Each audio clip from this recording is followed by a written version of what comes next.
ઓમ સહનાવવતુ સહનૌ ભુનક્તુ સહ વીર્યંકરવાવહૈ તેજસ્વિનાવધીતમસ્તુ મા વિદ્વિષાવહૈ. ઓમ શાંતિ શાંતિ શાંતિ. હરિ ઓમ. ઓમ આપ્યાયન્તુ મમાંગાની વાક્પ્રાણશ્ચક્ષુશ્રોત્રમથો બલમિન્દ્રિયાણિ ચ સર્વાણિ સર્વં બ્રહ્મોપનિષદં માહં બ્રહ્મ નિરાકુર્યામ મા બ્રહ્મ નિરાકરોત. અનિરાકરણમસ્ત્વનિરાકરણં મે અસ્તુ તદાત્મનિ નિરતેય ઉપનિષત્સુ ધર્માસ્તે મયि સંતુ તે મયि સંતુ. ઓમ શાંતિ શાંતિ શાંતિ. હરિ ઓમ શ્રી ગુરુભ્યો નમઃ. હરિ ઓમ. ઓમ સદાશિવસમારંભાં શંકરાચાર્યમધ્યમાम् અસ્મદાચાર્યપર્યન્તાં વંદે ગુરુપરંપરાં. વંદે ગુરુપરંપરાં. ઓમ યૈરિમે ગુરુભિઃ પૂર્વં પદવાક્યપ્રમાણતઃ વ્યાખ્યાતાः સર્વવેદાન્તાः તાन् નિત્યં પ્रणतोऽस्म्यहम्. ઓમ તદર્થાत् પરોક્ષતા ચ ત્વમર્થાत् પરિચ્છિન્નતા યોપાકરોત્તમ દેશિકેન્દ્રં નિત્યં હૃદા પ્रणतोऽस्म्यहम्. ઓમ નમો ભગવતે ઉદ્દાલકાય સદ્વિદ્યાચાર્યાય તદસી દેશિકાય સદ્ધર્માવતારચિકીર્ષવે સ્વપ્નાંત આચિખ્યાસવે આરુણયે આદેશ વિજિજ્ઞાસવે શ્વેતકેતવે સત્સંપન્નાય ચ.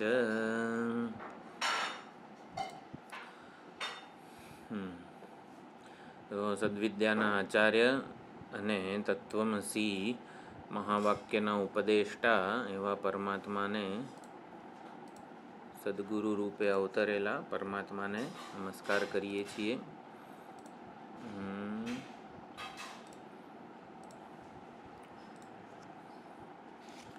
તત્વમસી મહાવાક્યના 7મા આવર્તન ઉપર આપણે વિચાર કરી રહ્યા છીએ. 7મું આવર્તન ગંધર્વ પુરુષ વાળું ઉદાહરણ છે, બહુ જ પ્રસિદ્ધ છે. તત્વમસી મહાવાક્ય માટે જે ષડલિંગ છે, ષડલિંગ એટલે ઉપક્રમ ઉપસંહાર વગેરેની ચર્ચા જે થાય, જેમાં અપૂર્વતા, મહાવાક્યની અપૂર્વતા કઈ છે? તત્વમસી મહાવાક્ય છે એની અપૂર્વતા. અપૂર્વતા એટલે એવું શું યુનિકનેસ છે, યુનિકનેસ જે બીજા કોઈ વાક્યમાં ન હોય. 10મા છોકરાના ઉદાહરણ વાળી જે આખી કથા છે એમાં આપણે સમજી શકીએ છીએ કે 10માની શોધ અન્યત્ર અને અન્ય રૂપે થતી બંધ થવી એ અપૂર્વતા છે. તું 10મો છું વગેરે જે મહાવાક્ય છે એનાથી 10માની શોધ અન્યત્ર થઈ રહી હતી એ નિવૃત્ત થાય છે. 10માની શોધ અન્ય રૂપે થઈ રહી હતી એ પણ નિવૃત્ત થાય છે. એટલે એ સૌથી મોટી અપૂર્વતા છે પરમાત્માની. આપણાથી અન્ય રૂપે કોઈક દિવ્ય અનુભવ વગેરે રૂપે, દિવ્ય દર્શન રૂપે આપણે શોધ કરતા હોઈએ તો એ પણ તત્વમસી મહાવાક્યથી નિવૃત્ત થાય છે. અને અન્યત્ર ભૂત અને ભવિષ્યનો કોઈ વિશિષ્ટ અનુભવ એ પરમાત્મા નથી. સંપૂર્ણપણે વર્તમાન સ્વરૂપે હોવું એ પરમાત્માની પ્રાપ્તિ છે. પરમાત્માની પ્રાપ્તિ કોઈ કર્મનું કે ઉપાસનાનું ફળ નથી.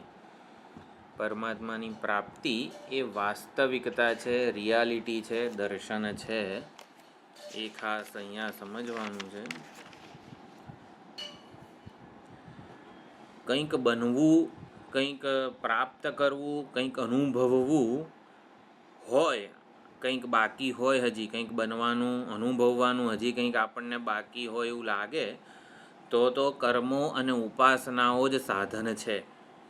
એટલે વેદાંત શ્રવણ કર્યા પછી પણ કંઈક ચમત્કારની અપેક્ષા રાખતા હોઈએ આપણે, કંઈક બનીએ, કંઈક પ્રાપ્ત કરીએ, કંઈક અનુભવ તો થવો જોઈએ. આટલા વર્ષોથી વેદાંત સાંભળીએ છીએ જેવા હતા પહેલાં એવા ને એવા જ છીએ, કંઈક વિશિષ્ટ અનુભવ તો થતો નથી. એટલે કંઈક અનુભવવું હોય તો કર્મો અને ઉપાસનાઓ જ સાધન છે. અનુભવવું હોય તો કર્મો અને ઉપાસનાઓ જ સાધન છે. જ્ઞાન તો ખાલી જે વાસ્તવિકતા છે એને જ પ્રગટ કરે છે. વાસ્તવિકતા શું છે? વર્તમાન એ વાસ્તવિકતા છે. અત્યારે જેવો હું છું એવો ને એવો બ્રહ્મ છું. એટલે અત્યારે હું જેવો છું એ હુંના ખ્યાલમાં મારું બ્રહ્મત્વ મારે આવિષ્કૃત કરવાનું છે. અત્યારે હું જેવો છું, મને પોતાને જેવો માનું છું, એવો ને એવો હુંમાં મારે મારું બ્રહ્મત્વ આવિષ્કૃત કરવાનું છે, જાણવાનું છે. એટલે મારે કંઈ બનવાની, જવાની, પ્રાપ્ત કરવાની જરૂરિયાત નથી. હોવા માટે મને પ્રેમ હોય, સભાનતા માટે મને પ્રેમ હોય, અને એટલે ચમત્કાર મને પ્રિય હોય, પરંતુ સમજવાનું છે કે કોઈ ચમત્કાર મને પ્રિય નથી.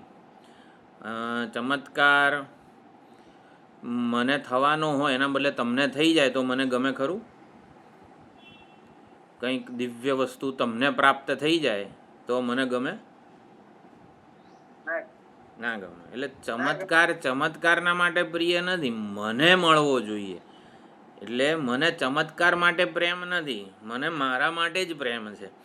અને મને મારા માટે પ્રેમ હોવા માટે ચમત્કારની જરૂર છે.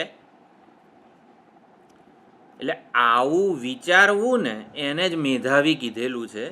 એટલે મેધાવી એટલે એવી શક્તિ કે ખરેખર અસ્થિભાતિ પ્રિય એ આપણું સ્વરૂપ હોવું જોઈએ. મને એના માટે જ વાલ છે, પ્રેમ છે. એટલે એને જ પરમાત્મા કીધા છે.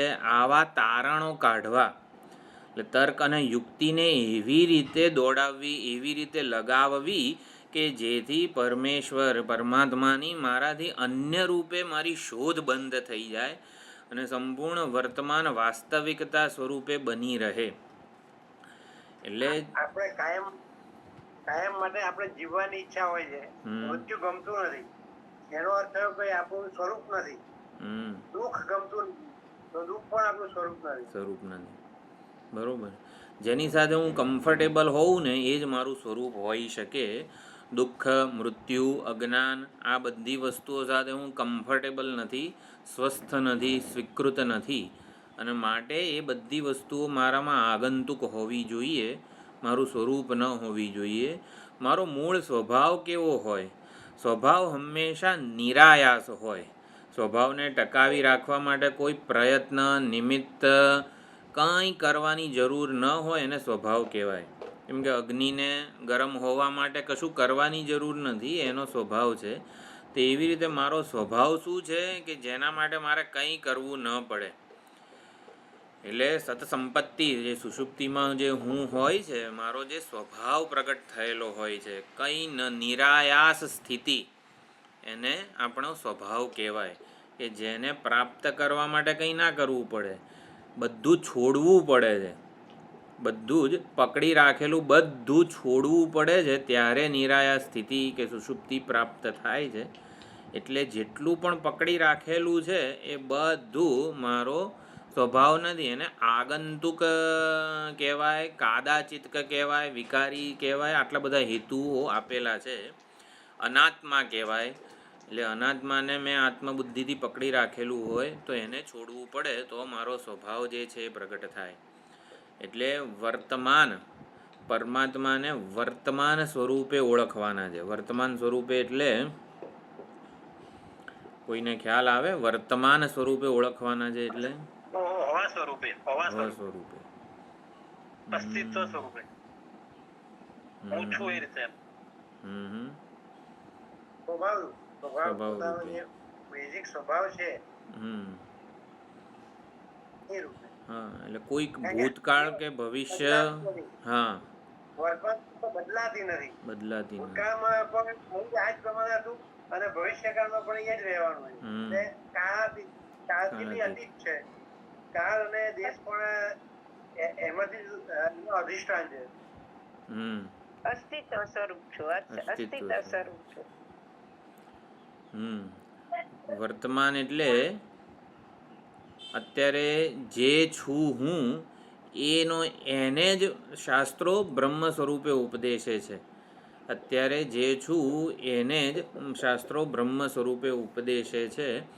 માટે બ્રહ્મ સ્વરૂપે બની રહેવા માટે મને કાંઈ કરવાની જરૂર નથી. એટલે આ સુખ હોય, આનંદ હોય વગેરે માટે પણ મારે કંઈ કરવાની જરૂર નથી. અન્યત્ર અન્ય રૂપે જે શોધ કરીએ છીએ આપણે પરમાત્માની, એ બંધ થવી એ તત્વમસી મહાવાક્યનું અપૂર્વતા છે.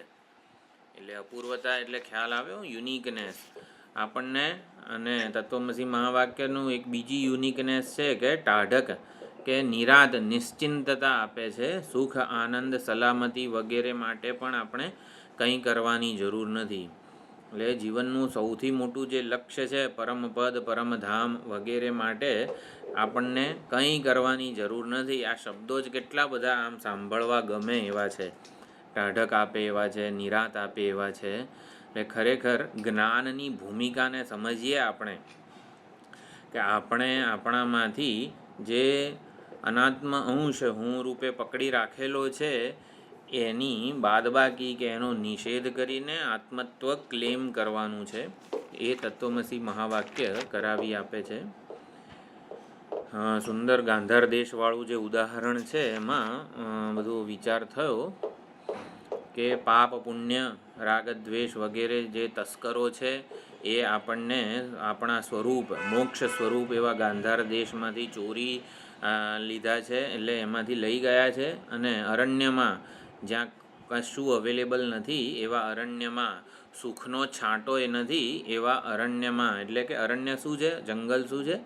દેહ વગેરે જે અરણ્ય છે, આ શરીરને અરણ્ય કીધું છે, સંસારને અરણ્ય કીધું છે. એમાં આપણે મૂકી દીધા છે ગાઢ જંગલમાં, પંચકોશ અથવા તો શરીરત્રય રૂપી ગાઢ જંગલમાં મૂકી દીધા છે. વિસૃજેત એટલે ત્યાં છોડી દીધા છે આપણને.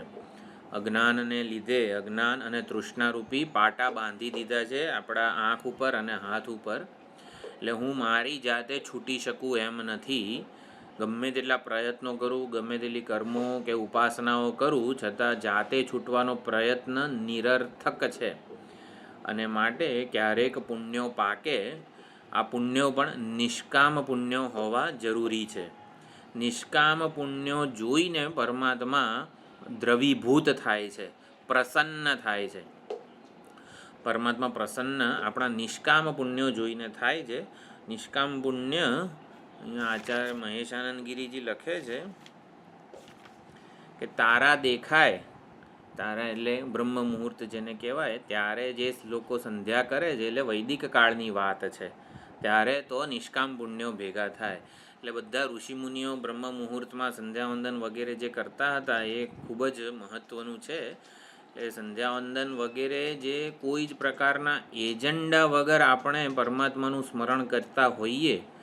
સંધ્યાવંદન સવાર, બપોર, ત્રિકાળ સંધ્યા જેને કહેવામાં આવે છે. એટલે આપણે બપોરે આશ્રમમાં કેવું વિષ્ણુ સહસ્રનામનું પારાયણ હોય, બપોરે હોય, પછી સવારે પૂજા પાઠ, જપ, ધ્યાન, નિધિધ્યાસન હોય, સાંજે પાછું આરતી અને સ્તોત્ર પઠન વગેરે હોય. તો એ શિબિરમાં જેવી રીતે ત્રિકાળ સંધ્યાનો કાર્યક્રમ આખો સચવાયેલો હોય છે, એવી જ રીતે આપણે પણ નિત્ય નૈમિત્તિક રીતે કર્મો રૂપે જ જાણે કે ઈશ્વરનું સ્મરણ કરતા રહીએ. નિષ્કામ પુણ્યોનો સંચય થાય. કશો જ એજન્ડા વગર પરમાત્માનું સ્મરણ કરીએ આપણે, ત્યારે શાસ્ત્ર પ્રિસ્ક્રાઇબ કરે એ રીતે પાછું પુણ્યો માટે શાસ્ત્ર પ્રમાણ છે. એટલે શાસ્ત્ર કે એ પ્રમાણે કરવું પડે. તો આવા નિષ્કામ પુણ્યો સામે જોઈને ઈશ્વર કૃપા જે છે એ આવી રીતે કોઈક મહાત્માને પ્રેરણા આપે છે. અને મહાત્મા આને રસ્તો બતાવો એવી મહાત્માને પ્રેરણા થાય છે. એટલે મહાત્મા આંખો ખોલે છે, દૃષ્ટિ પ્રદાન કરે છે અને ઉપદેશ આપે છે. હવે એ બધું આપણે સમજીએ. ઉપદેશ આપે પછી આપણા પક્ષે શું જવાબદારી છે? તો મેધાવી પંડિતો મેધાવી, આચાર્યવાન પુરુષો વેદ. આ 3 વાક્યો ખૂબ જ મહત્ત્વના છે. પંડિત એટલે એવી બુદ્ધિ જે શાસ્ત્રના તાત્પર્યને ગ્રહણ કરી શકે, શાસ્ત્રનું સાચું અર્થઘટન એ સમજી શકે, ગ્રહણ કરી શકે, સંશયો છેદી શકે. એટલે મીમાંસા કુશળ હોવું એને પંડિત કીધું છે. પંડા એટલે આત્મવિષયક બુદ્ધિ. પંડિત શબ્દ ભગવદ્ ગીતામાં ઘણીવાર આવેલો છે. જે શાસ્ત્ર વાક્યોની મીમાંસા કરી શકે એને પંડિત કીધું છે. શાસ્ત્રના તાત્પર્યનું ગ્રહણ કરી શકે એને પંડિત કીધું છે. એટલે કેપેસિટી ટુ ઇન્ટરપ્રિટ શાસ્ત્ર વાક્ય પ્રોપરલી, એટલે વિવક્ષિત અર્થને, તાત્પર્યાર્થને. તો મહાવાક્યનો તાત્પર્યાર્થ શું છે? અખંડાર્થ. મહાવાક્યમાં કહેવા શું માગે છે કે ભાઈ તત અને ત્વમ એ અખંડ વસ્તુ છે, બે જુદી વસ્તુ નથી, અખંડ વસ્તુ છે. એટલે મહાવાક્યનો અખંડાર્થ, આવા શબ્દો પરંપરાગત રીતે વપરાય છે. મહાવાક્ય અખંડાર્થ બોધક વાક્ય છે. મહાવાક્ય કોને કહેવાય? જે અખંડાર્થ બોધક વાક્ય હોય એને મહાવાક્ય કહેવાય. જે ચૈતન્યની અખંડાર્થતા, એકતા, અદ્વિતીયતા રિવીલ કરે, પ્રગટ કરે એને મહાવાક્ય કહેવામાં આવે છે. ઘણા બધા આપણે આમાં પણ જોયું છે, કેટલા બધા ઉપનિષદોમાં, એટલે તત્વમસી વગેરે તો સીધું જ કરતું હોય છે. પછી યશ્ચાયમ પુરુષે યશ્ચા સાવાદિત્યે સ એકઃ, આ બધા જે વાક્યો છે એ પણ મહાવાક્ય છે. તત અને ત્વમ, તત પદાર્થ અને ત્વમ પદાર્થની અખંડાર્થતા જે રિવીલ કરે એને મહાવાક્ય કહેવાય છે. તો એ તાત્પર્ય અર્થનું ગ્રહણ કરી શકે એને પંડિત કહેવાય. બીજું, આત્મબુદ્ધિ સંપન્ન એને પંડિત કહેવાય. શાસ્ત્ર અને આચાર્યના વચનનો અભિપ્રાય સમજવામાં સક્ષમ હોય એને પંડિત કહેવાય. અને એ અભિપ્રાયમાં જ સ્થિર રહેવા વાળો હોય. ગુરુ ચિંધ્યા માર્ગે નિશ્ચયપૂર્વક આગળ વધે અને આત્મબોધ પ્રાપ્ત કરે છે. પરમાત્માની પ્રાપ્તિ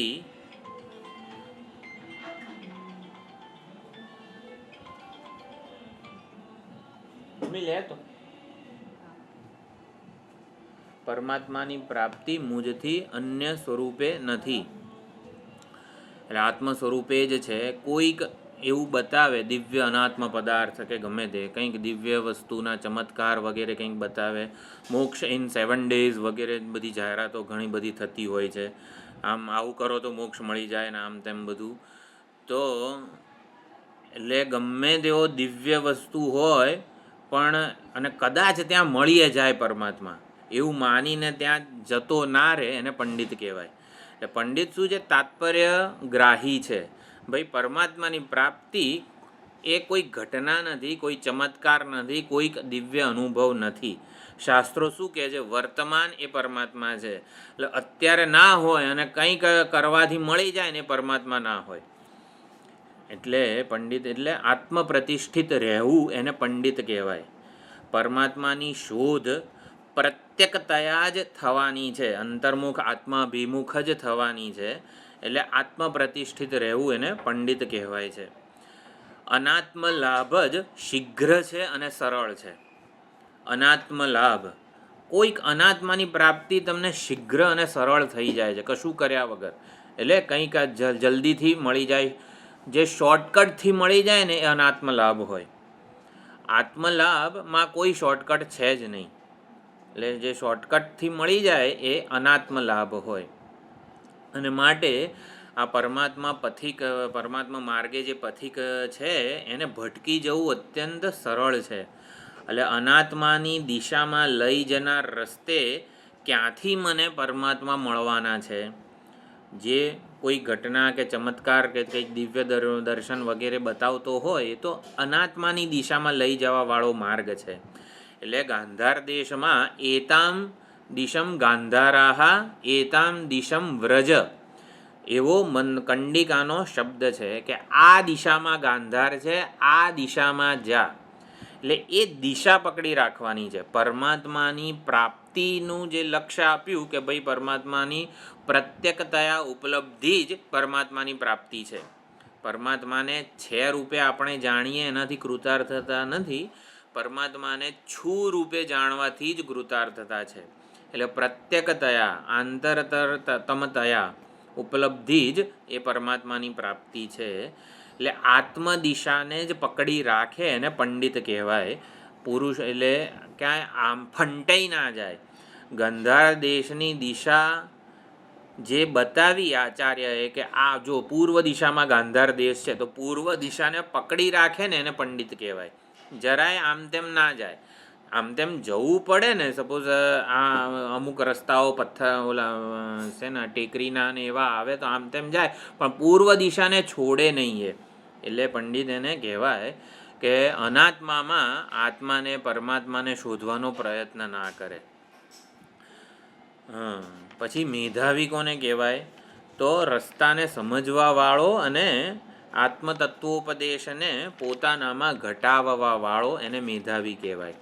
મેધાવી એટલે તર્કકુશળ. તો શાસ્ત્રનું તાત્પર્ય શું છે? આપણે તાત્પર્ય એટલે અખંડાર્થતા. તો અખંડાર્થતાને પોતાનામાં ઘટાવે એને મેધાવી કહેવાય. શાસ્ત્રનો વિવક્ષિત અર્થ પોતાનામાં ઘટાવે. ઘટાવે એટલે લાગુ પાડે. શાસ્ત્ર કે તું બ્રહ્મ છે, તું આનંદ સ્વરૂપ છે, વિષયોમાં સુખ નથી, અનાત્મામાં સુખ નથી, અનાત્મામાં સલામતી નથી. આ બધા વાક્યોનું તાત્પર્ય સમજે અને પંડિત કહેવાય. પણ તાત્પર્યને જીવે, તાત્પર્યને પોતાનામાં ઘટાવે. હું કઈ રીતે આનંદ સ્વરૂપ હોઉં? મને તો લાડુ ખાવું તો આનંદ આવે છે, હું ક્યાંક જઉં તો મને આનંદ આવે છે, એટલે હું ક્યાંથી આનંદ સ્વરૂપ હોઉં? તો આનંદની આપણને ઉપલબ્ધિ હંમેશા બાહ્ય કંઈક કરું ને આનંદ મળે છે, કંઈક આવી રીતે કરવાથી મળે એને આનંદ કહેવાય. આવો અનુભવ છે. તો એ અનુભવને પડકારે. ભાઈ કરવાથી આનંદ મળે છે એવું નથી. હકીકતમાં કરવાથી શું થાય છે? અંતર્મુખતા ઊભી થાય છે. જે તે વિષયની પ્રાપ્તિ થાય ત્યારે શાસ્ત્રો એવું કહે છે કે લાડુમાંથી સુખ આવે જ છે ને? નહીં, લાડુ મળે, લાડુ આકારની વૃત્તિ થાય, એ લાડુમાં પ્રિયત્વનો આપણે અધ્યારોપ કરેલો છે. એટલે પ્રિય વૃત્તિ ઉત્પન્ન થાય ત્યારે મનની બહિર્મુખતા છે એ નિવૃત્ત થાય છે. મન અંતર્મુખ થાય છે. અંતર્મુખ થાય છે, આત્માભિમુખ થાય છે. મન આત્માનું દર્શન કરે છે અને આત્માના દર્શનને લીધે આનંદ આવે છે. એટલે હકીકતમાં લાડુ મનને આત્માભિમુખ બનાવવામાં સફળ થાય છે. આનંદ તો આત્મામાંથી જ આવે છે. એટલે આત્માભિમુખ બનાવવામાં લાડુ નિમિત્ત બને છે, તો ખાવામાં શું વાંધો છે? લાડુ આત્માભિમુખ બનાવે છે તો સારો ના કહેવાય? પણ એક ક્ષણિક આનંદ આપે છે. ક્ષણિક આનંદ, પણ આનંદ તો આપે છે ને. લાડુમાં જો સુખનો અનુભવ કરીશું તો એ બીજા સંસ્કાર પાડશે, વાસના ઊભી કરશે અને ફરીથી ખાવાની બધી ઈચ્છા થશે. કાયમી તૃપ્તિ તો મળશે જ નહીં મળે.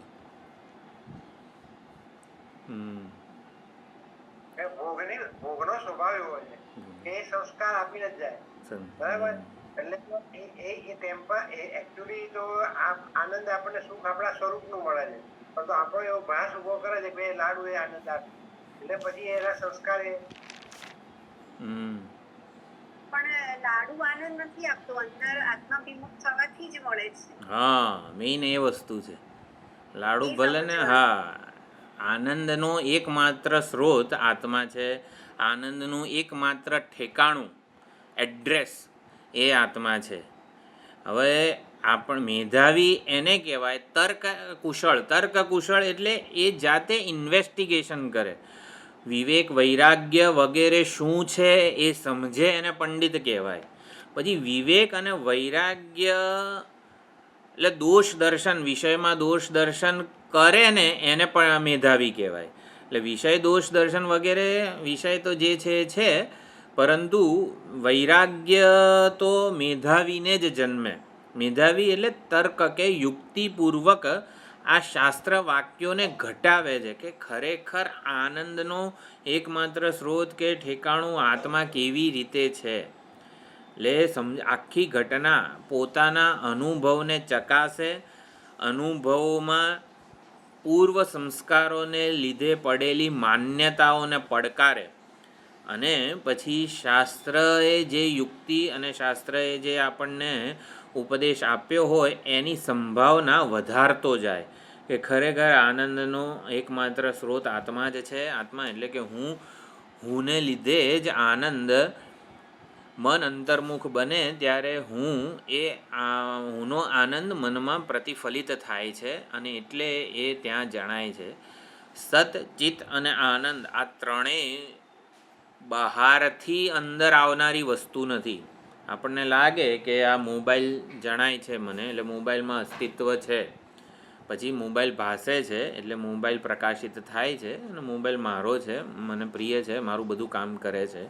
એટલે સતચિત અને આનંદ આપણને મોબાઈલમાં લાગે છે, જગતની વસ્તુઓમાં લાગે છે.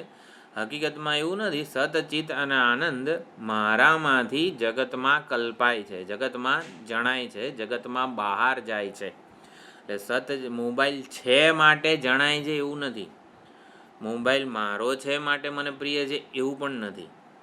હું મને પ્રિય છું ને માટે, એટલે સતચિત અને આનંદ હુંથી અન્યત્ર બહાર કલ્પાય છે અજ્ઞાનને લીધે. સતચિત અને આનંદ આવી રીતે અંદરથી બહાર કલ્પાનારી વસ્તુઓ છે.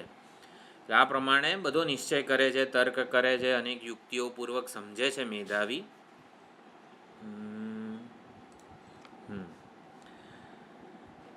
એટલે શાસ્ત્ર મહાન અરણ્ય જેવું છે. શિવજીની જટામાં જ્ઞાન ગંગા ક્યાંય ખોવાઈ ગયા એ તો દેખાતા પણ નહોતા. પુરુષત લઘુ થઈ ગયા હતા, એક નાનકડા બિંદુ જેવા દેખાતા હતા. એટલે શાસ્ત્ર મહાન અરણ્ય છે. તો એમાં નિર્ણય કરવો પડે કે આપણે શાસ્ત્રના જે કર્મ કે ઉપાસના વગેરેનું પ્રતિપાદન કરનારા વાક્યો છે, જેને કર્મકાંડ વગેરે પુષ્પિતા વાણી કીધેલું છે.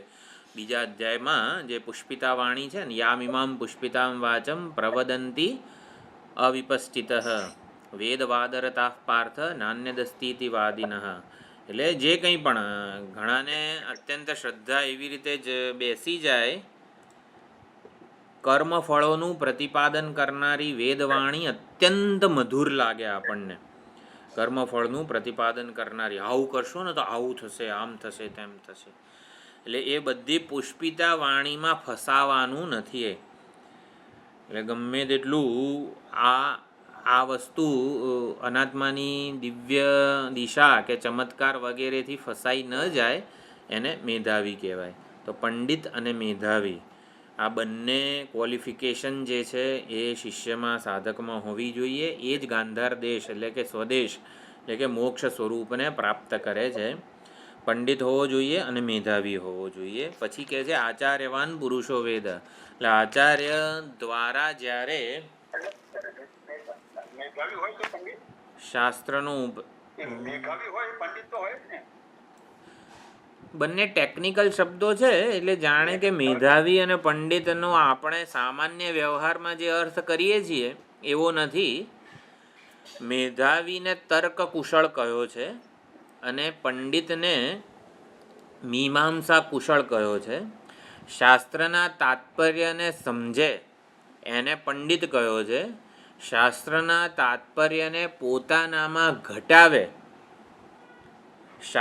પોતાનામાં ઘટાવે એટલે કે જે આચાર્ય છે ને જે તત્વનું પ્રતિપાદન કરી રહ્યા છે, જે સતચિત આનંદ છે, સત્યમ જ્ઞાનમ અનંતમ વગેરે શાસ્ત્રના આચાર્યો જે ભણાવી રહ્યા છે ને એ ખરેખર હુંમાં ઘટાવવાનો પ્રયત્ન કરે. એટલે આત્માને સમજવો, હા આત્મા આવો છે, આત્મા તેવો છે, આત્મામાંથી જગત જન્મ્યું, આત્માએ આવું કર્યું. એટલે આવું નહીં, પણ મેધાવી કોને કહેવાય? આત્માના બધા તટસ્થ લક્ષણો અને સ્વરૂપ લક્ષણોને પોતાનામાં ઘટાવી જુએ છે. એટલે સ્વાનુભવ કુશળને મેધાવી કીધો. એટલે ઉપદેશને સાચી રીતે સમજવું એને પંડિત કીધું, ઉપદેશને પોતાનામાં ઘટાવવું એને મેધાવી કીધું. એટલે શાસ્ત્રો જેની વાત કરે છે એવો જ હું છું. જેને કેનોપનિષદ તમને યાદ હોય તો પ્રત્યય ત્રય સંગતિ, આ શબ્દ આમ ખ્યાલ છે તમને કોઈને ભાષ્યનો? પ્રત્યય ત્રય સંગતિ. પ્રત્યય ત્રય એટલે શું? શાસ્ત્રએ શું કીધું? આગમ વાક્ય કયું હતું?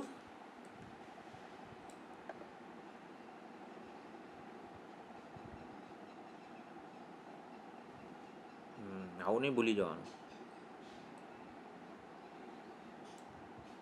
આગમ વાક્ય 10 વાર લખજો આજે બધા. આગમ વાક્ય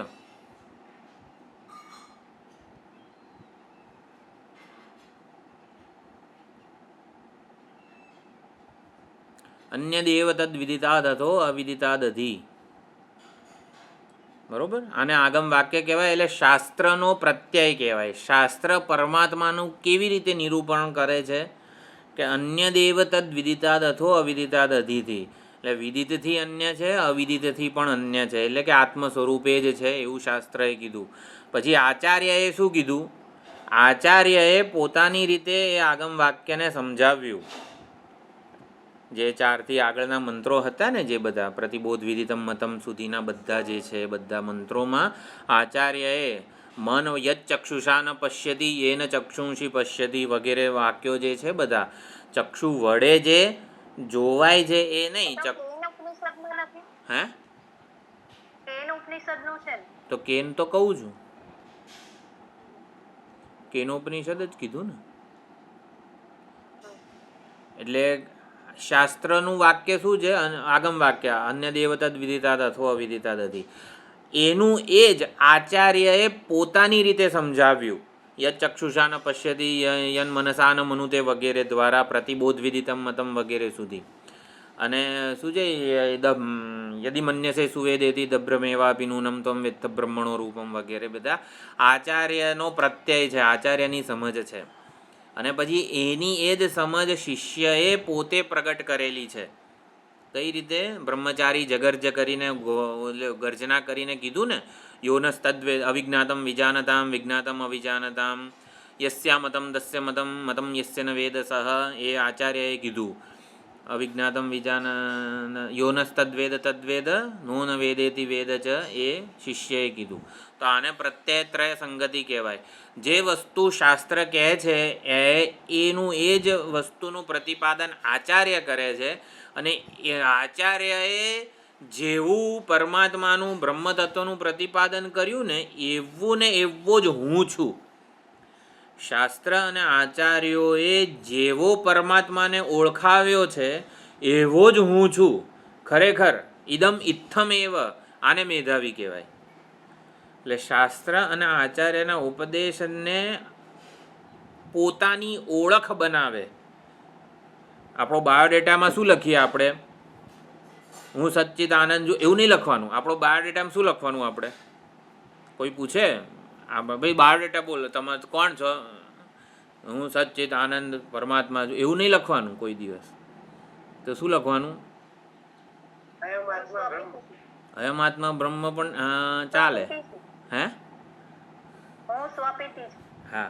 એટલે અહીં ભાવ મારો કહેવાનો એ છે કે શાસ્ત્રના આચાર્યો જેવો કહે છે ને એવો હું છું.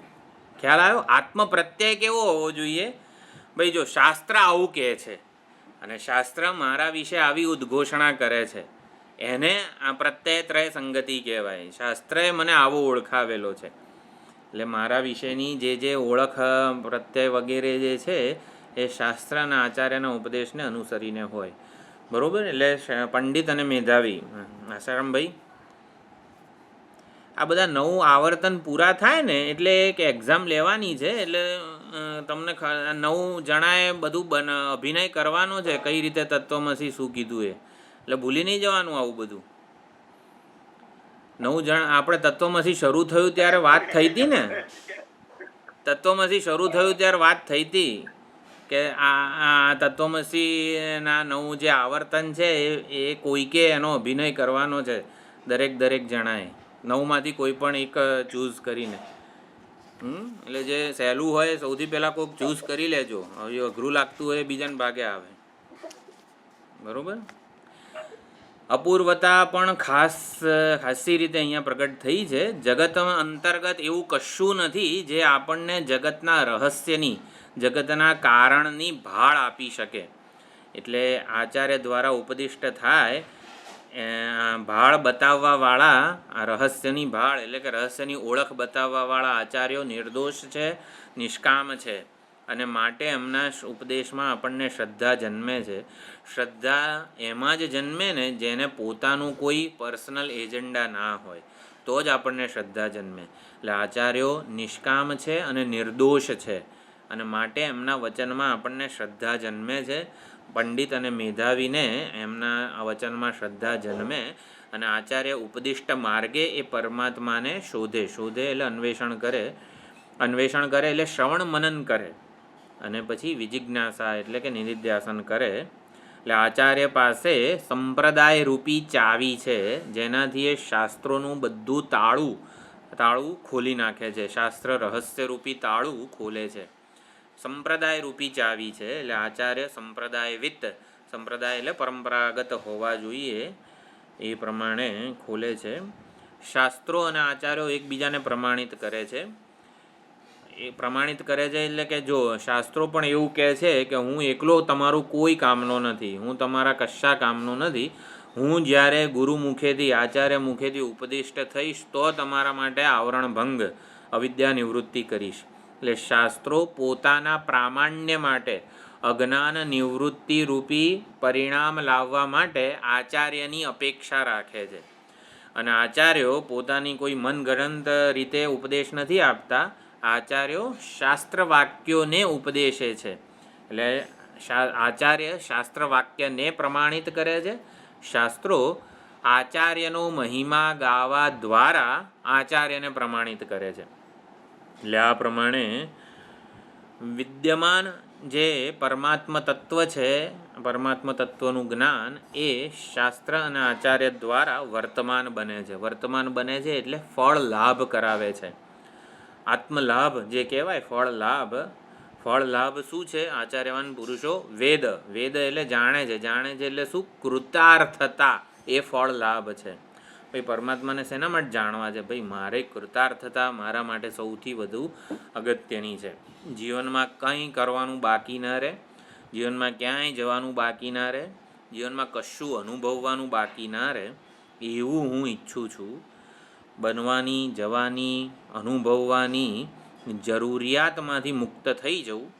બનનારો, જનારો, પ્રાપ્ત કરનારો, અનુભવ કરનારો જ ના રહે ને મારામાં, એવું હું ઈચ્છું છું.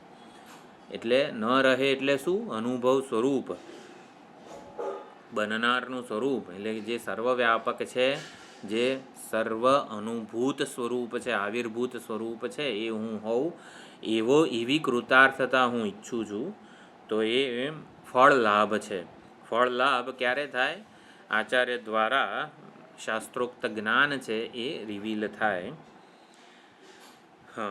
વિવેક દ્રષ્ટિરૂપી વિવેક જ્ઞાન દ્રષ્ટિ જે છે આપણી, એના ઉપર આ અજ્ઞાન અને વાસના, તૃષ્ણારૂપી વાસના એ પાટા બાંધેલા છે. પાપ પુણ્ય કામ ક્રોધરૂપી તસ્કરો છે, એમણે આપણા મૂળ સ્વભાવને ચોરી લીધો છે. આપણો મૂળ સ્વભાવ શું છે? ગાંધાર દેશ, સ્વદેશ એટલે કે મોક્ષ.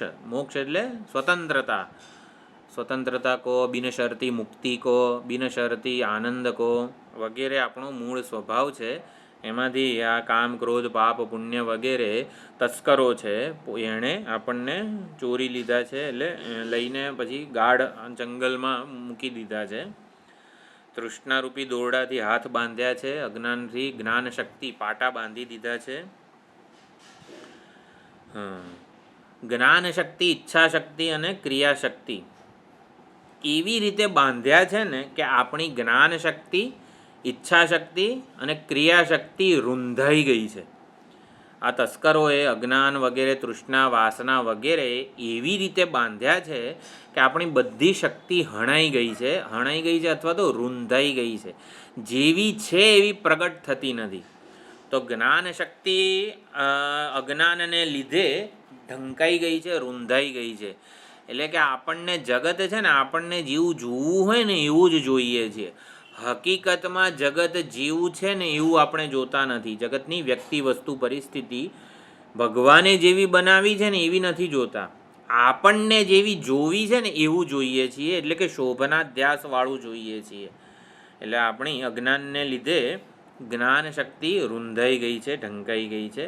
જગત આપણને સુખ, સલામતી, શાંતિ વગેરે આપનારું જણાય છે. એટલે જ્ઞાન શક્તિ પૂર્ણતયા કામ કરતી નથી, જેથી સત્યને, જગતના વાસ્તવિક સ્વરૂપને, રહસ્યને આપણે ઓળખી શકતા નથી. પછી એટલે અનાત્મ વિષયોને જાણીએ છીએ.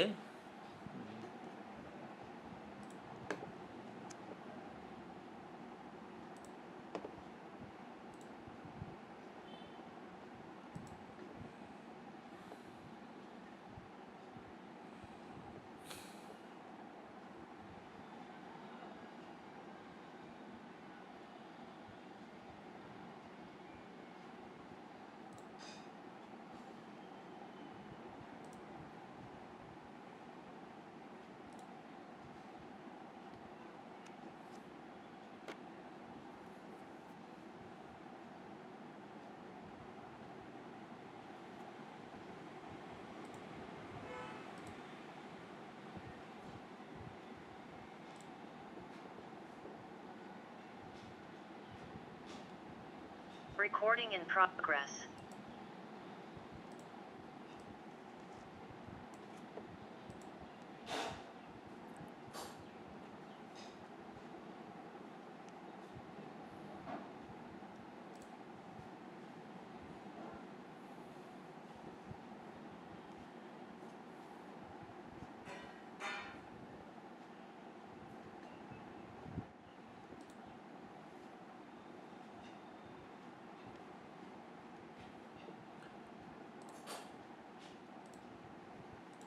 તો તસ્કરોને લીધે બાંધ્યા છે એવી રીતે કે જેથી જ્ઞાન શક્તિ, ઈચ્છા શક્તિ, ક્રિયાશક્તિ આપણી રૂંધાઈ ગઈ છે.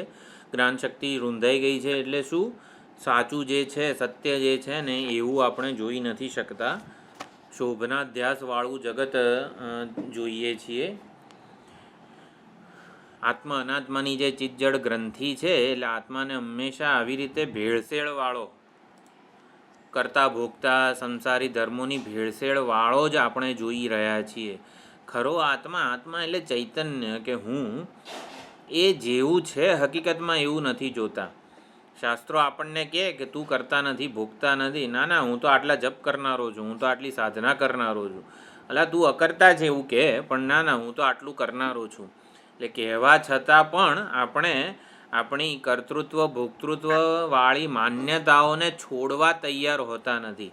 આ જ્ઞાન શક્તિને આ તસ્કરોએ આપણી બાંધી દીધી છે, રૂંધાઈ દીધી છે.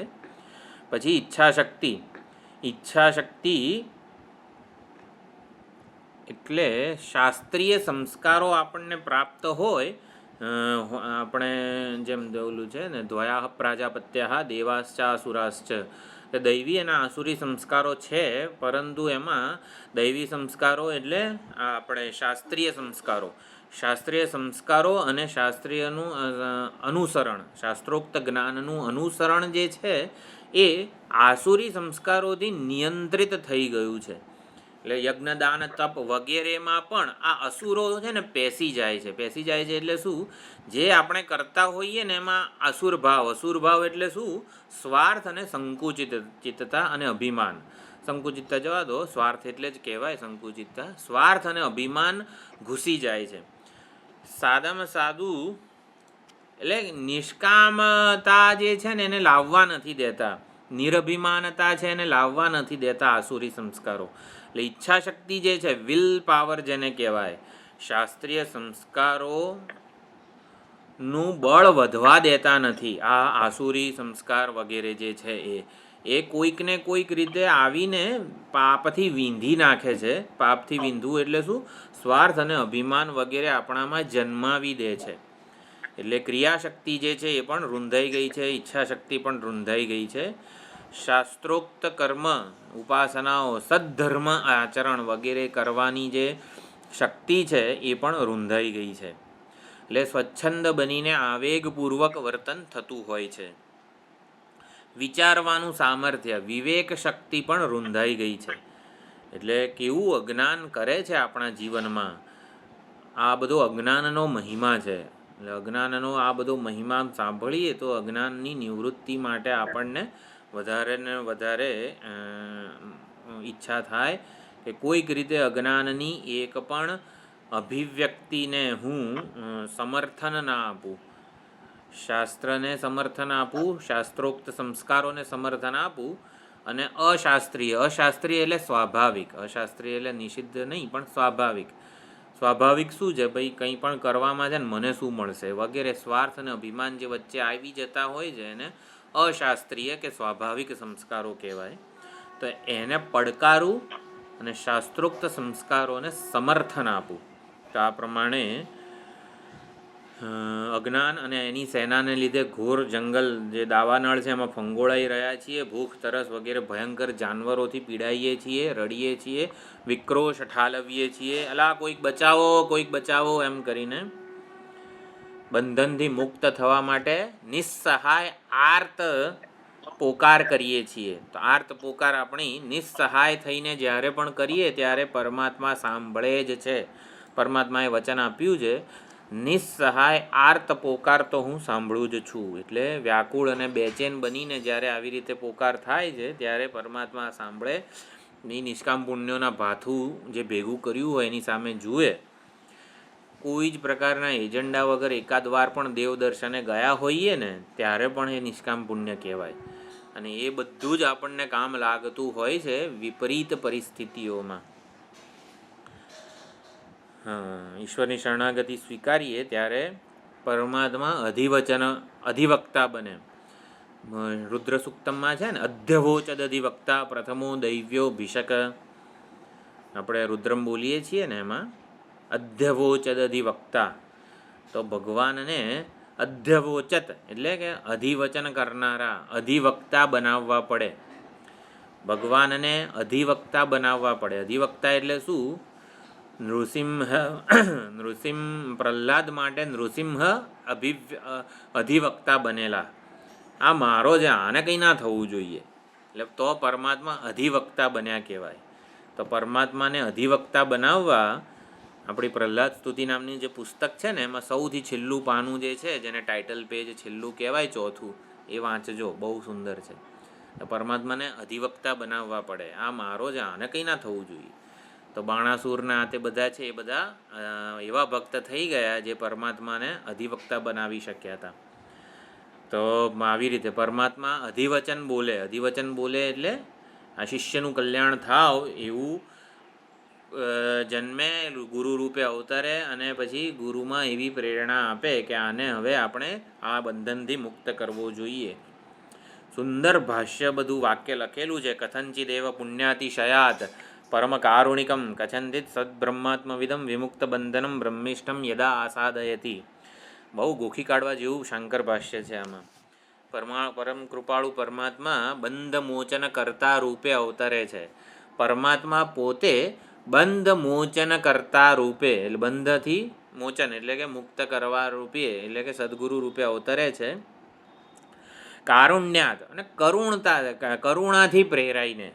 કરુણા સિવાય આચાર્યને કે પરમાત્માને બીજું કોઈ પ્રેરક બળ કે ઉદ્દેશ્ય નથી. એ કરુણા જ એમને પ્રેરે છે. એટલે પરમાત્મામાં કોઈક રીતે કરુણા જન્માવી દઈએ ને આપણે, તો પછી આપણું કામ પૂરું. પછી આપણે કંઈ નથી કરવાનું, આપણે કંઈ મોક્ષ નથી જોઈતું, આપણે પરમાત્મામાં કરુણા જન્માવી દઈએ.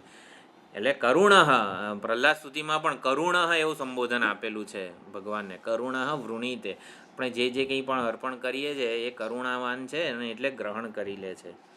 એટલે કારુણ્યાત, કરુણાથી પ્રેરાઈને ઉપદેશ આપે છે, બંધનથી મુક્ત કરે છે.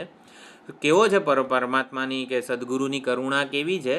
નાસિત્વમ સંસારી તત્વમસી, એટલે અવિદ્યા મોહ પટ અભિનહનાત મોક્ષિત.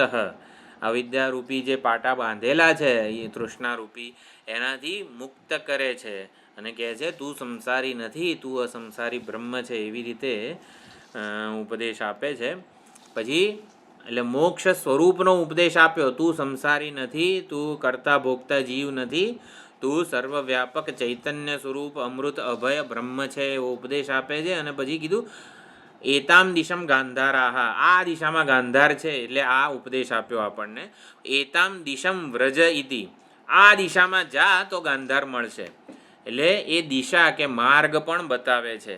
એટલે મનન નિધિધ્યાસન વગેરે માર્ગ બતાવે છે, જેનાથી આપણી ગાંધાર દેશ પ્રતિ યાત્રા થાય. એટલે ગાંધાર દેશ એટલે મોક્ષ સ્વરૂપ. મોક્ષ સ્વરૂપ સુધી યાત્રાનો માર્ગ શું છે? મનન, નિધિધ્યાસન વગેરે.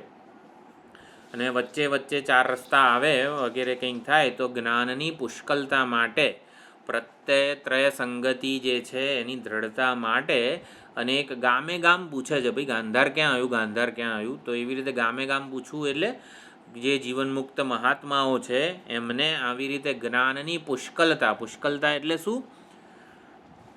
દ્રઢતા. પુષ્કલ એટલે તીવ્રતા જેને કહેવાય ને, એના માટે એ અનેક મહાત્માઓને આ મોક્ષ સ્વરૂપ જે છે, ગાંધાર દેશ ક્યાં છે એટલે કે મોક્ષનું સ્વરૂપ એ પૂછે છે. તો એ પ્રમાણે પૂછતા પંડિત થવાય, તો પૂછતો એ ગાંધાર દેશ પહોંચે છે. તો આ પ્રમાણે ગંતવ્ય એવા મોક્ષની, ગાંધાર દેશની સ્પષ્ટ સમજ આચાર્ય આપે છે, અંતિમ માહિતી આપે છે અને માર્ગ પણ બતાવે છે કે આ દિશામાં જ ઉપલબ્ધ છે ગાંધાર એટલે કે મોક્ષ. સાચી દિશામાં પર્યાપ્ત યાત્રા થવી જરૂરી છે. આપણા માટે સાચી દિશા હોવી જરૂરી છે અને પર્યાપ્ત યાત્રા થવી જરૂરી. સાચી દિશામાં 2 ડગલા ભરીએ તો ના ચાલે, એટલે પર્યાપ્ત યાત્રા પણ થવી જરૂરી છે અને સાચી દિશા પકડી રાખેલી હોવી જોઈએ એ પણ જરૂરી છે. એટલે અને બીજી એક અપૂર્વતા, તસ્કરોએ જેવી રીતે બાંધ્યો છે ને એવી રીતે જ આચાર્ય ખોલે છે. એમ ગાંઠ વળી ગઈ હોય તો ગાંઠ જેવી રીતે વળી હોય ને એ જ રીતે એને ખોલવી પડે. બીજી રીતે ખોલવા જઈએ તો કંઈ ગાંઠ વધારે ને વધારે પાછી દ્રઢ થતી જાય. એટલે જેવી રીતે તસ્કરોએ બાંધ્યો છે ને એવી જ રીતે કરુણાસાગર આચાર્ય એ ગાંઠને ખોલે છે. તો અજ્ઞાનને લીધે આ તસ્કરોએ કેવી ગાંઠ બાંધેલી છે? તો કે હું કરતા ભોગતા સંસારી પ્રમાતા વગેરે છું, એ બધી ગાંઠો છે. તો એ ગાંઠને ખોલે છે. નાસિત્વમ સંસારી, તું અકર્તા અભોગતા અકર્તૃ અકર્મ નિષ્કર્મ સ્વરૂપ આત્મચૈતન્ય છે. તો એ પ્રમાણે ખોલે છે આચાર્ય. એટલે પંડિત ઉપદેશવાન અને મેધાવી એટલે પર ઉપદિષ્ટ ગ્રામ પ્રવેશ માર્ગ અવધારણ સમર્થ. તો જે માર્ગનું જે છે એને અવધારણ કર્યું, એટલે પરમાત્માની પ્રાપ્તિ આત્મ સ્વરૂપે જે થવાની છે, એટલે એ જે છે પ્રત્યક્ષતયા એની શોધ ચાલુ રહે, એ બધું મેધાવીમાં આવે છે. શાસ્ત્રના તાત્પર્યને સ્વાનુભવથી ચકાસે ને એને મેધાવી કહેવાય. સ્વમાં ઘટાવે એને મેધાવી કહેવાય.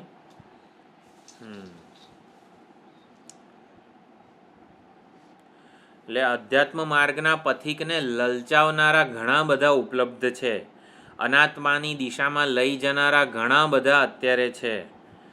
તો કોઈક પરલોકની લાલચ આપે, કોઈક એવા સુંદર ફળની લાલચ આપે, કોઈક પરોપકાર પકડાવી દે, કંઈ ભાઈ પરોપકાર કરો તો બહુ જલ્દી કલ્યાણ થશે, પરોપકાર પકડાવે. કોઈક યોગ સાધનામાં આપણને ધંધે લગાડી દે, કોઈક ઉપાસનામાં જોતરી દે વગેરે ઘણું બધું થાય. પણ આપણે હંમેશા પંડિત મેધાવી વગેરે જે છે એ ગુરુ ઉપદિષ્ટ માર્ગે ટકી રહે અને એ પ્રમાણે એ માર્ગે આગળ વધતો રહે, અન્ય કોઈ માર્ગે જાય નહીં, ફંટાય નહીં. એના માટે અને ચરમ લક્ષ્યને એ પ્રાપ્ત કરે. અનાત્માના દોષને સમજે એ પંડિત કહેવાય, એ દોષ દર્શન કરે અને મેધાવી કહેવાય. અને પંડિત મેધાવી નિશ્ચય કરે છે કે બહિર્મુખતાથી ગમે તે સિદ્ધિ મળે મને, કર્મનો ઉપાસના વગેરેથી, પણ કોઈ પણ જે સિદ્ધિ મળે ને એ પરમાત્મા નથી. અને એ રીતે આચાર્યવાન પુરુષો વેદ એવું કીધું છે. આચાર્યવાન પુરુષો વેદ બહુ જ મહત્વનું આ છાંદોગ્યનું વાક્ય છે. અને હવે જીવન મુક્તિ અને વિદેહ મુક્તિ એનું પ્રતિપાદન થાય છે.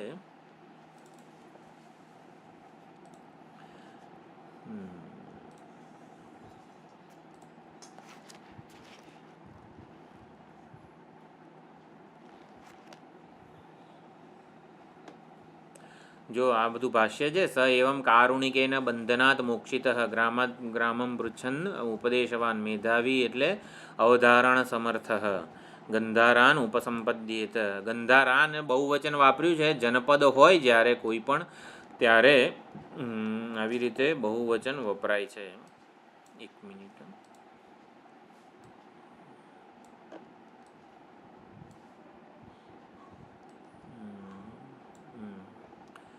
હા, ન ઇતર પંડિત મેધાવી સિવાયનો નહીં. સ્વવિષય બે ગાંધા તસ્કર અભિનદ્દાક્ષ દિંગમૂઢ અનર્થ વ્રાતયુતમ અરણ્યમ.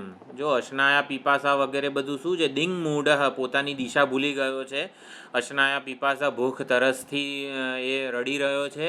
વ્યાઘ્ર તસ્કર આદિ અનેક ભય અનર્થ વ્યાતયુતમ અરણ્યમ.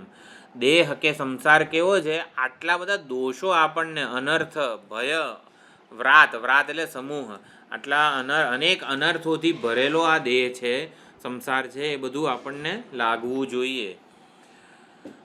એટલે દેહને હું માનીને મને કોઈ દિવસ આવી રીતે સુખ શાંતિ સલામતી મળવાની નથી. એટલે આવું બધું સમજે એને મેધાવી કહેવાય. દેહ ઇન્દ્રિય મન બુદ્ધિ રૂપી કોઈ પણ ઓળખ મને કાયમી સુખ સલામતી આપી શકવાની નથી. એ આગંતુક છે, વ્યભિચારી છે. એ ઓળખ, દેહ મન બુદ્ધિ તો બહુ સારા છે, ભગવાને બનાવ્યા છે.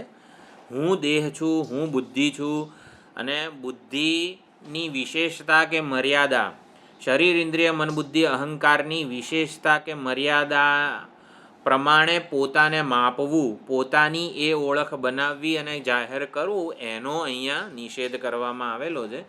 શરીર માટે વૈરાગ્ય નહીં, હું શરીર છું એવી બુદ્ધિ માટે વૈરાગ્ય જન્મવો જોઈએ. એટલે દેહાત્મ ભાવ, અન્નમય કોષ પણ એને જ કીધો છે, હું શરીર છું એવી બુદ્ધિ કે ભ્રમને. એટલે વૈરાગ્ય ભ્રમ માટે, ભ્રમ કે ભ્રાંત સમજ માટે જન્મવો જોઈએ. તો દુઃખાર વિક્રોશન, વિક્રોશ કરી રહ્યો છે મુમુક્ષુ. કથંચિત એવ કારુણિકેન મોક્ષિત. તો કારુણિક આચાર્ય વડે મોક્ષ થાય છે. વાત પિત્ત કફ રુધિર મેદ પુરીશવત શીતોષણાદિ દ્વંદ્વ દુઃખવચ્ચ ઇદમ. તો આ જે શરીર છે, આ પાટા બધા દેહરૂપી અરણ્ય છે, એનું અહીંયા આવી રીતે વર્ણન કર્યું. જે દેહરૂપી જંગલ કેવું છે, આવું બધું છે. મોહપટ અભિનદ્ધાક્ષ, મોહિત કરેલો છે. તો કેવો મોહ છે? કયા પાટા બાંધેલા છે? ભાર્યા પુત્ર મિત્ર પશુબંધુ આદિ દૃષ્ટ અદૃષ્ટ અનેક વિષય તૃષ્ણા. તો પાટો કયો છે? તૃષ્ણારૂપી. અનેક આ જે બધા સ્વજન વ્યક્તિ વસ્તુ પરિસ્થિતિ દૃષ્ટ અને અદૃષ્ટ કર્મ અને ઉપાસનાઓ વગેરેની ફળની લાલચ વગેરે તૃષ્ણા છે. પુણ્ય પાપ પુણ્ય તસ્કર છે. અને આ બધી હું સુખી દુઃખી, આ મારો પુત્ર વગેરે, મારા બંધુ વગેરે બધા દુઃખી મૂઢ, એ પંડિત જે આ બધું આવી રીતે વિક્રોશ કરી રહ્યો છે. અરે આવો છું, ધનમ મેં નષ્ટમ, આલા મારું ધન પતી ગયું, હા હતોસ્મી, અરે મરી ગયો, કથમ જીવિષ્યામી, હું કેવી રીતે જીવીશ, કા મેં ગતિ, મારી શું ગતિ થશે, કિમ મેં ત્રાણમ, મારું રક્ષણ કોણ કરશે, હું ક્યાં જઈને શાંત થઈશ, સલામત થઈશ. આમ અનેક શત સહસ્ત્ર અનર્થ જાલવાન વિક્રોશન, આવી રીતે વિક્રોશ કરી રહ્યો છે. દુઃખમાંથી મુક્તિ માટે પ્રાર્થના કરી રહ્યો છે. કથનથી તેઓ પુણ્યાતિશયાદ, પુણ્યના અતિશયને પ્રાપ્ત થાય ત્યારે કારુણિક ગુરુનો આવી રીતે આશાદયથી પ્રાપ્ત કરે છે, કરુણાથી પ્રેરાઈને ઉપદેશ આપે છે. અને અવિદ્યા મોહપટ અભિનહનાત મોક્ષિત, અવિદ્યારૂપી જે પાટા બાંધેલા હતા એનાથી મુક્ત કરે છે. ગંધાર પુરુષ વચ્ચે સ્વમાત્માનમ સંપદ્ય સુખી નિવૃત્ત સ્યાત. તો આ પ્રમાણે સદાત્માને ઉપસંપદ્ય એટલે જાણીને પ્રાપ્ત કરીને એ સુખી થાય છે. આચાર્યવાન પુરુષો એ દઈતી. ચલો આટલું સુધી આપણે સમજ્યા. હવે જીવન મુક્તિનું પ્રતિપાદન છે અને વિદેહ મુક્તિનું પણ પ્રતિપાદન છે. તો તસ્ય તાવદેવ ચિરમ યાવન્ન વિમોક્ષે અથ સંપત્સે. તો તસ્ય એટલે એવમ આચાર્યવત મુક્ત અવિદ્યા અભિનહનસ્ય, અવિદ્યારૂપી જે અભિનહન બંધન છે ને એનાથી જે મુક્ત થયો છે આ મેધાવી પંડિત, જે આચાર્યવાન પુરુષે આ પ્રમાણે જાણી લીધો છે, ગાંધાર દેશને પ્રાપ્ત થઈ ગયો છે. તાવદેવ એટલે તાવાન એવ કાલઃ ચિરમ ક્ષેપ, પ્રારબ્ધ છે ત્યાં સુધી એને એટલો કાળક્ષેપ કરવાનો છે, સમય પસાર કરવાનો છે જીવન મુક્તિ માટે. સદાત્મ સ્વરૂપ સંપત્તિ ઇતિ વાક્યશેષ. તો સદાત્મ સ્વરૂપ સંપત્તિ માટે એને પ્રારબ્ધ રૂપી સમય પસાર કરવાનો છે. કિયાન કાલઃ ચિરમ ઇતિ, કેટલો સમય પસાર કરવાનો છે? યાવન્ન વિમોક્ષતે, એટલે વિમોક્ષે એટલે વિમોક્ષતે, તો જ્યાં સુધી એને પ્રારબ્ધ છોડતું નથી ત્યાં સુધી એણે સમય પસાર કરવાનો છે. ઇતિ એતદ પુરુષ વ્યત્યયન સામર્થ્ય યેન કર્મણા શરીરમ આરબ્ધમ તસ્ય ભોગેન ક્ષયાત અવશ્યમ ભાવી ભાવાનામ એટલે અવશ્યમ ભાવી કર્મનું ફળ અવશ્યમ ભાવી છે એવું કહેવામાં આવે છે. અવશ્યમ ભાવી કર્મનું ફળ નથી. એટલે શું છે? પ્રારબ્ધ કર્મ અવશ્યમ ભાવી છે. પ્રારબ્ધ જે છે એ ભોગવવું પડે. અવશ્યમ ભાવીપણું પ્રારબ્ધને લાગુ પડે છે, કોઈ પણ કર્મને લાગુ પડતું નથી. જેમ કે અહીંયા ભાષ્યમાં કહે છે પ્રવૃત્ત કર્મ એને પ્રારબ્ધ કર્મ કહેવાય. જે કર્મો ફળ આપવા માટે પ્રવૃત્ત થઈ ગયા છે, બાણમાંથી ધનુષમાંથી છૂટી ગયેલા બાણની જેમ, એ અવશ્યમ ભાવી છે. બધા કર્મો અવશ્યમ ભાવી નથી. જ્ઞાન થયા પછી સંચિત આગામી દુરિત વગેરે જે કંઈ પણ છે ને એ બધા નાશ પામે છે, એટલે એ ફળ આપતા નથી. પ્લસ કોઈ પણ આપણે પ્રાયશ્ચિત્ત કર્મ કરીએ, પરિહાર કર્મ કરીએ ને તો પણ કર્મનું ફળ રૂંધાઈ જાય. એટલે પ્રાયશ્ચિત્ત કે પરિહાર કર્મો કરીએ ને તો પણ કર્મનું ફળની ગતિ રોકાઈ જાય છે. એટલે કર્મનું ફળ અવશ્યમ ભાવી છે. તો કયા કર્મનું ફળ અવશ્યમ ભાવી છે? પ્રારબ્ધ કર્મનું ફળ અવશ્યમ ભાવી છે, એવું સમજવાનું છે. એટલે છૂટેલા બાણ જેવા. બરોબર. પ્રવૃત્ત કર્મો એટલે પ્રારબ્ધ કર્મોનો જ ભોગ થાય. પંખો, ઘડાનો, કુંભારના ઘડાનો ચાકડો વગેરે પણ આપણે ઉદાહરણમાં આપવામાં આવે છે. સ્વિચ બંધ કરીએ પછી થોડો સમય એ પંખો ફરતો રહે અને ચાકડાથી છોડીએ ત્યારે પણ ચાકડો થોડી વાર ફરતો રહે. એવી રીતે પ્રારબ્ધ જે છે ને એ એટલે જ્ઞાન થતાં અજ્ઞાન બાધિત થાય છે અને પ્રારબ્ધથી અવિદ્યાનો લેશ બાકી રહી જાય છે. આ બધી અવિદ્યા લેશની ચર્ચા જીવન મુક્તિને ધ્યાનમાં રાખીને કહેવામાં આવી છે. પ્રતિપાદન કરવું છે જીવન મુક્તિનું, એના માટે અવિદ્યા લેશ રૂપી સાધન અપનાવવામાં આવે છે. ભગવાન શિવજીનું અર્ધનારી નટેશ્વર રૂપ છે ને એ આ છે. અર્ધનારી નટેશ્વર પાર્વતીજીને વામ અંગમાં સ્થાપ્યા છે. તો પાર્વતીજી એટલે પ્રકૃતિ. પ્રકૃતિ એટલે શું? અવિદ્યા લેશ. જ્ઞાન થાય પછી જ્ઞાની અર્ધનારી નટેશ્વર હોય છે રૂપ. એટલે જ્ઞાન થાય એટલે જ્ઞાની આનંદ જે છે આત્મ ચૈતન્ય સ્વરૂપ જ છે અને વામ અંગમાં લેશા વિદ્યા બિરાજે છે. જ્ઞાનીને આવી રીતે તત્વનિષ્ઠ તત્વદર્શન થઈ જાય પછી એનો જીવન વ્યવહાર ચાલુ રહે છે એવું આપણને દેખાય છે. પ્રારબ્ધ કર્મનો ફળભોગ કરે છે, તો ફળભોગ કરે છે, જીવન વ્યવહાર ચાલે છે વગેરે જે છે ને એ લેશા વિદ્યા છે. એ જ્ઞાનીના વામ અંગમાં બિરાજે છે. વામ અંગમાં બિરાજે છે એટલે શું? શોભે છે સાથે ને સાથે. એટલે પ્રારબ્ધ પૂર્વક એનો જીવન વ્યવહાર ચાલુ રહે છે. જીવન મુક્તિનું પ્રમાણ છે આ. જીવન મુક્તિ એટલે પ્રારબ્ધ જે અવિદ્યા લેશ વગેરે જે ચર્ચાઓ કરવામાં આવે છે એ જીવન મુક્તિને સાબિત કરવા માટે, સમજવા માટે જ છે. જ્ઞાનીની પોતાની દૃષ્ટિએ કંઈ નથી, છતાં પણ અજ્ઞાનીને એ અર્ધનારી નટેશ્વર એટલે કે અવિદ્યા લેશવાળો વ્યવહાર કરનારો જણાય છે. તો જ્ઞાન અવિદ્યાના કાર્યને કેમ નાશ નથી કરતું? પ્રારબ્ધને જ્ઞાન કેમ નાશ નથી કરતું? તો એનો સુંદર અહીંયા ઉત્તર આપેલો છે. જ્ઞાનાગ્નિ સર્વકર્માણી ભસ્મસાત કુરુતે તથા. તો જ્ઞાનાગ્નિ પ્રારબ્ધ કર્મોનો કેમ નાશ નથી કરતું? બ્રહ્મવિદ જીવનાદિ પ્રયોજન અભાવે, ભાષ્યમાં પણ કીધું છે, પ્રવૃત્ત ફલાનામ કર્મણામ એવ ફલોપભોગ સ્યાત. એટલે છૂટેલા બાણ જેવા આ લોકો છે પ્રવૃત્ત કર્મો, એનો જ્ઞાન નાશ નથી કરતું. હા, પ્રારબ્ધની સહાયતાથી જ જ્ઞાનીને જ્ઞાન લાદ્યું છે. જો સદગુરુની પ્રાપ્તિ થવી, ઉપદેશ થવો, શ્રવણ મનન નિધિધ્યાસનનો પ્રયત્ન થવો, આ બધી જ વસ્તુઓ પ્રારબ્ધમાં હતી. એટલે પ્રારબ્ધ જે છે ને એ જ્ઞાન પ્રારબ્ધને આધારે જ જન્મેલું છે, એનું વિરોધી નથી. એટલે વિદ્યા પ્રારબ્ધને નષ્ટ નથી કરતી. એટલે પ્રારબ્ધની સહાયતાથી જ વિદ્યાનો ઉદય થયો છે. પ્રારબ્ધ એટલે આ બધું પ્રારબ્ધ જ કહેવાય ને. શ્રવણ મનન નિધિધ્યાસનનો અવસર મળવો વગેરે, સદગુરુની પ્રાપ્તિ, આ બધું પ્રારબ્ધ કહેવાય. એટલે પ્રારબ્ધ એ આવી રીતે વિરોધી નથી, અનુકૂળ છે ઉલટાનું વિદ્યા માટે. તો વિદ્યાને અનુકૂળ હોય તો વિદ્યા ક્યાંથી પ્રારબ્ધનો નાશ કરે?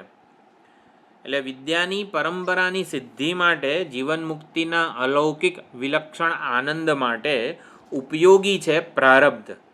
પ્રારબ્ધ જો ના હોત તો જીવન મુક્તિના અલૌકિક આનંદને માણત કોણ?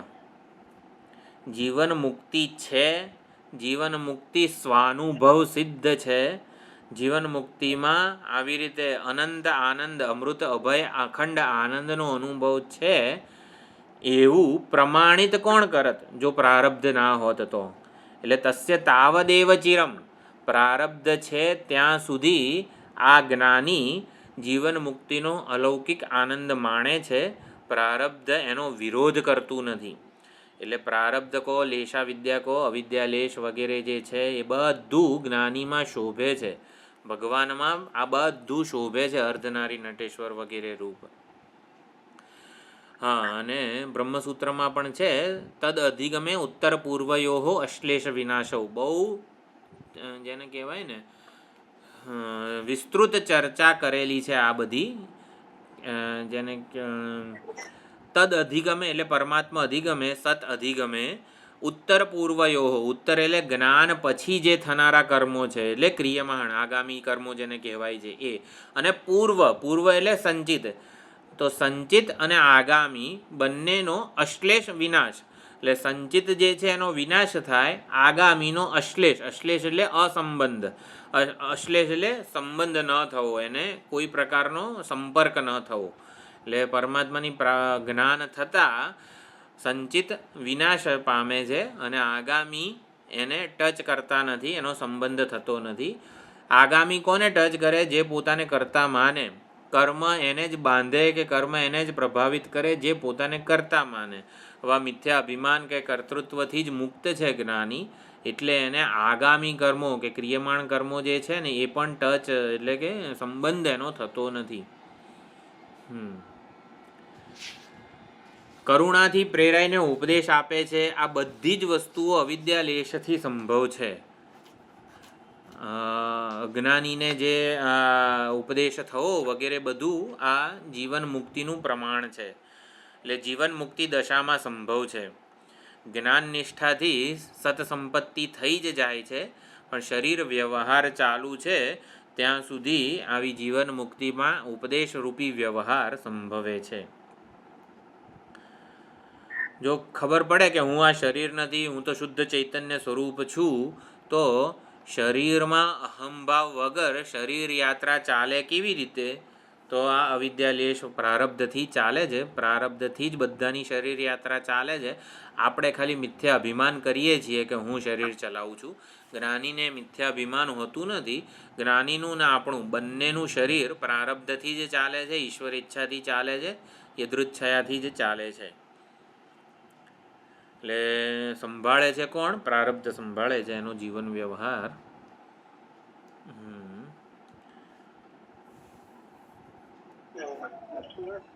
અવશ્યમ બીજું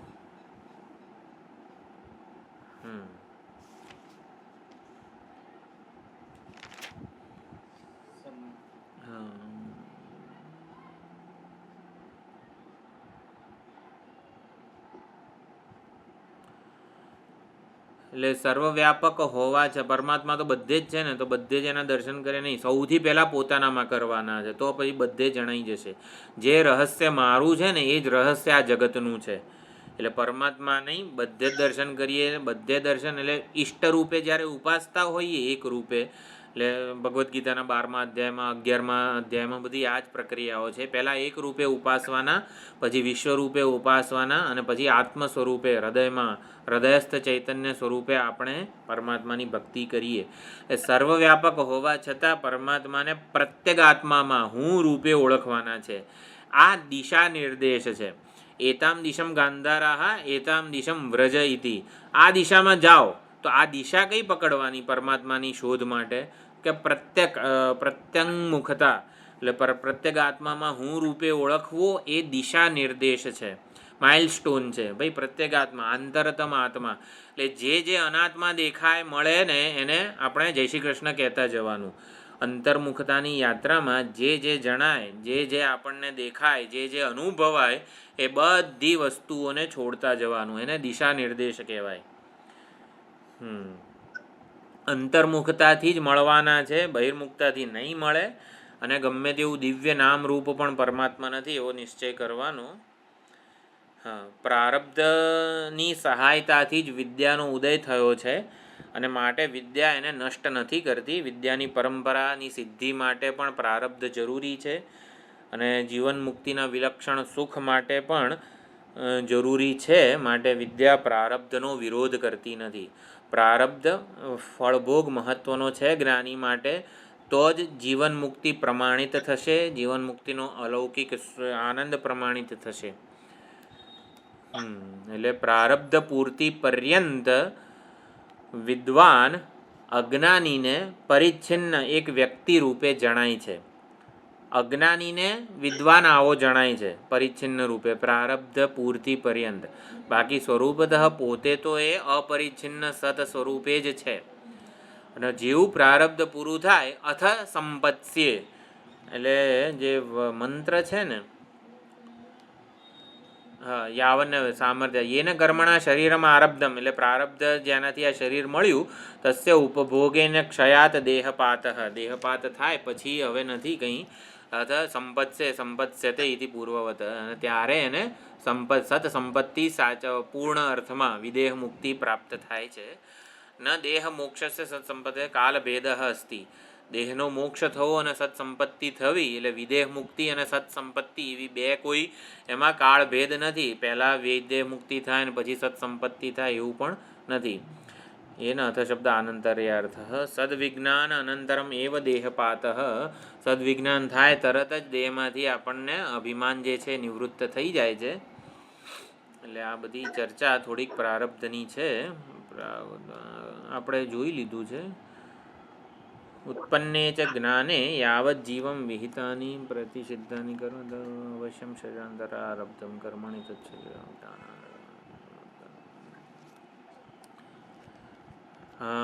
જે અદ્વૈત મકરંદમાં પણ સંક્ષેપ શારીરકમાંથી સ્વામીજીએ સમજાવ્યું હતું જીવન મુક્તિ માટે. એ બધી ચર્ચાઓ થોડીક છે ભાષ્યમાં આપણા માટે. અને ગઈ જે વિવેક ચૂડામણીની શિબિર હતી એમાં પણ આ પ્રારબ્ધ વગેરેની ચર્ચા થયેલી જ હતી. એટલે આપણે એની ડિટેલમાં જતા નથી. આપણે ઉત્પન્ન થયેલું બ્રહ્મજ્ઞાન પ્રારબ્ધનો નાશ નથી કરતું, કારણ કે પ્રારબ્ધ એને અનુકૂળ છે. જ્ઞાન હંમેશા પ્રતિકૂળનો નાશ કરે, અજ્ઞાનનો નાશ કરે, તૃષ્ણા કામના વાસના વગેરેનો નાશ કરે છે. એટલે પ્રારબ્ધ તો વિદ્યા જન્માવવા માટે અનુકૂળ હતું. શ્રવણ મનન નિધિધ્યાસન સદગુરુ ઉપાસના વગેરે બધા માટે અનુકૂળ હતું. એનાથી જ જન્મેલું છે જ્ઞાન, માટેનો નાશ નથી કરતું. સૌથી મોટી વસ્તુ એ છે જીવન મુક્તિ પ્રમાણિત કરવા માટે, જીવન મુક્તિના અલૌકિક આનંદને માણવા માટે આ પ્રારબ્ધ જે છે એનો નાશ આ વિદ્યા કરતી નથી. એટલે અવિદ્યા જે છે, અવિદ્યાનો લેશ બાકી રહે છે. અને પ્રારબ્ધ છે ત્યાં સુધી સતસંપત્તિ છે જ, પરંતુ અજ્ઞાનીને એવું લાગે કે હજી આ પરિચ્છિન્ન રૂપે જ રહેલો છે. તો સુંદર આ જે 14મો ખંડ છે એની પણ ચર્ચા થઈ. પંડિતો મેધાવી આચાર્યવાન પુરુષો વેદ. તો આ પ્રમાણે હવે 15મો ખંડ ને 14મો ને 15મો ખંડ, 15મો અને 16મો બાકી છે, આવતી વખતે જોઈશું. ઓમ પૂર્ણમદ પૂર્ણમિદં પૂર્ણાત પૂર્ણમુદચ્યતે પૂર્ણસ્ય પૂર્ણમાદાય પૂર્ણમેવાવશિષ્યતે. ઓમ શાંતિ શાંતિ શાંતિ. હરિ ઓમ શ્રી ગુરુભ્યો નમઃ. હરિ ઓમ.